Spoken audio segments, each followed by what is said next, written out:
क्षत्रियों के हाथ निहत्थों के खूनों से रंगे जाते हैं, उन्हीं क्षत्रियों के पेट उन भोली भाली और भगवान की प्रकृति के रचे उन प्राणियों से भरे जाते हैं। इससे बड़ा पाप हम क्या ले नहीं सकते, इससे बड़ा पाप क्या ले रहे हैं अपन। ये सब आपकी बात नहीं है, ये आपके इतिहास को बदलने के लिए, आपकी संस्कृति को तोड़ने के लिए मुगलों ने जो आक्रमण करके आपको नष्ट करने का जो एक सौगात दी, आपको भेंट दी, गिफ्ट दी, आज उसको अपन एक भाषा में राक्षसी भोजन भी कहते हैं। एक भाषा में राक्षसी भोजन कहते हैं, कहते कि नहीं कहते हैं, परंतु अब उसका नाम बदल दिया, राठौड़ी खानो भी कहने लग गया। बीजोड़ा ने हैगा ना बरी कर दिया, भाटिया ने होडो ना, पर राठौड़ा रे गले घात ही दियो कि राठौड़ी खानो है। तो राक्षसों का खाना, आपकी मति मारी कैसी जाए, आपको मलिन कैसे किया जाए, इनको राक्षस बना दो, मांस खाना सिखा दो, ये लड़ने लायक नहीं रहेंगे और फिर आक्रमण करेंगे, ये हमारी औलादे बन करके हमारे साथ में खड़ी रही। यही आप इतिहास उठा के देखोगे, यदि हिंदुस्तान टूटा है, हिंदू संस्कृति टूटी है, अबलाओं पर जो कोई हुआ है, जजिया कर लगा है, अकबर जोधा हुआ हो, चाहे कोई भी हो, जिस दिन राजपूत ने अपना धर्म छोड़ा उस दिन हिंदू संस्कृति टूटी और राष्ट्र धर्म नीचे गया है। और जिस राजपूत ने अपनी हिंदू संस्कृति को बचाने का प्रण रखा था वो सच्चा राजपूत रहा, उस दिन हिंदू संस्कृति बची है।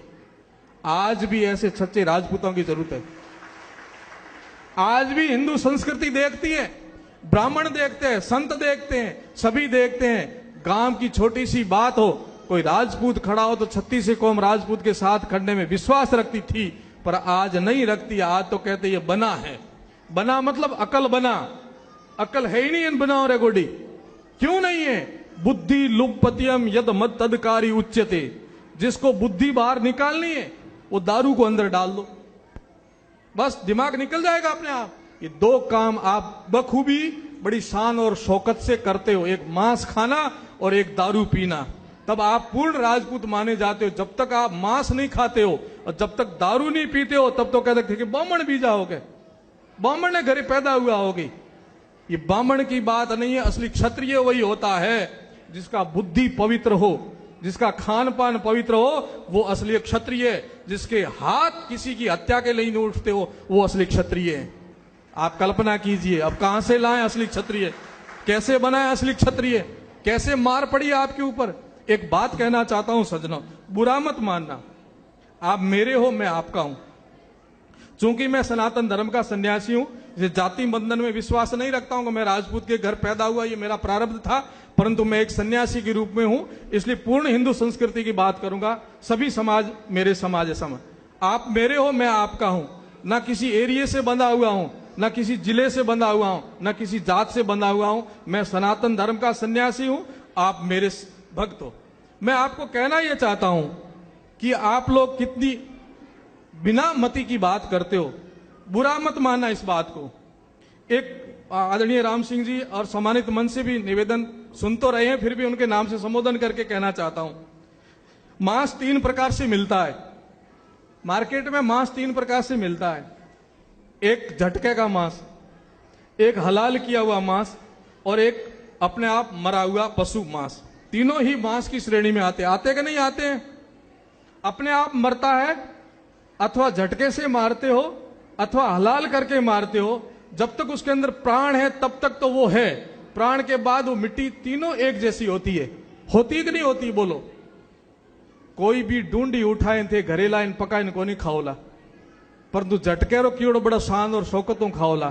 फर्क क्या आप बताओ मुझे? वो भी ढूंढी वो भी ढूंढी है, ढूंढी वो भी ढूंढी कहलाई जाएगी, परंतु आपने भ्रम में रख करके आपको कि वो तो झटके रो है, ढूंढी कौन लावे घरे, ढूंढी तो बगी उठाए, वो भी ढूंढी वो भी ढूंढी है।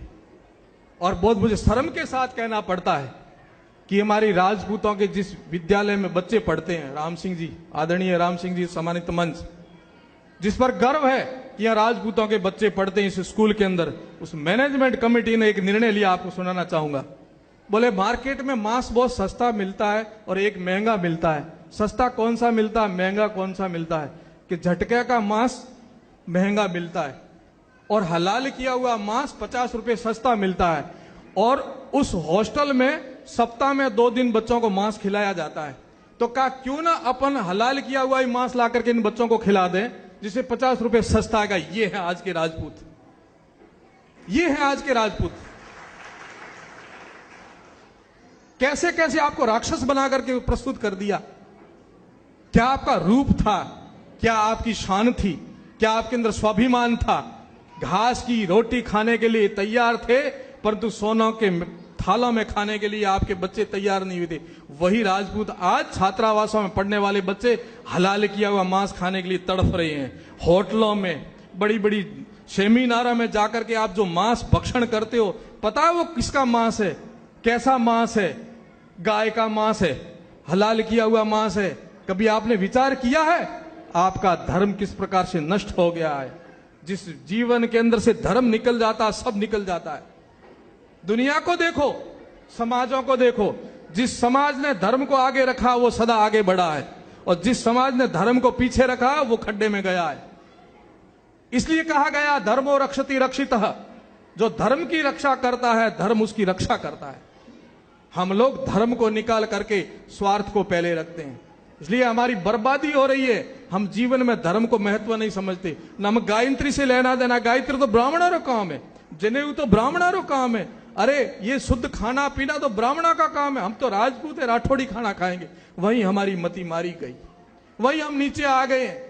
आप इस धरातल पर जाकर के सोचो, आज दुनिया के अंदर आप ही नहीं हो मांस खाने वाले।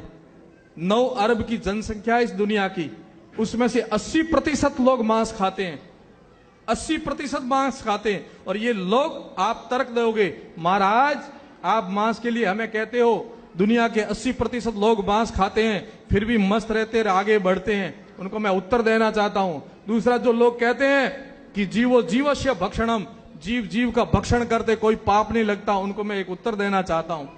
मित्रों, पहला तो उदाहरण ये है कि मांस मनुष्य का भोजन है ही नहीं। कैसे नहीं है, मैं आपको एक बात कहना चाहता हूं। जितने भी प्राणी भगवान ने मांस खाने के लिए बनाए, जो भी नास्तिक रूप में तार्किक लोग, जो तर्क पर आधार पर आप बैठे सुनना चाहते हो, जितने भी प्राणी भगवान ने मांस खाने के लिए बनाए हैं, वो सबके सब प्राणी जन्म के समय आंखें बंद पैदा होते हैं। आप एक एक को देख लीजिए, कुत्ता, शेर, चीता, बिल्ली, गीदड़, शियार, जितने भी मांसाहारी प्राणी हैं वो सबके सब आंखें बंद पैदा होते हैं। और जितने शाकाहारी प्राणी हैं, वो चाहे हाथी से लेकर के बकरी तक, घोड़ा, ऊंट, मनुष्य, सबके सब जन्म के समय आंखें खुली पैदा होते हैं कि नहीं होते? आप बताओ, होते हैं कि नहीं होते हैं? ये पहला फर्क है। कुदरत ने, प्रकृति ने, भगवान ने आपको मांस खाने के लिए नहीं बनाया। दूसरा उदाहरण, जितने भी मांसाहारी प्राणी हैं वो सबके सब तीखे दांत लेके पैदा होते हैं, तीखे दांत होते हैं उनके। और जितने शाकाहारी प्राणी हैं उनके किसी के तीखे दांत नहीं होते हैं।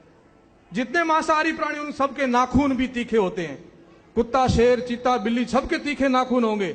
और जितने भी शाकाहारी हैं, आपके मेरे देख लो चपटे हैं, घोड़े के चपटे, ऊंट के चपटे, बकरी के चपटे, भेड़ के चपटे, जितने शाकाहारी प्राणी हैं सबके नाखून चपटे होंगे।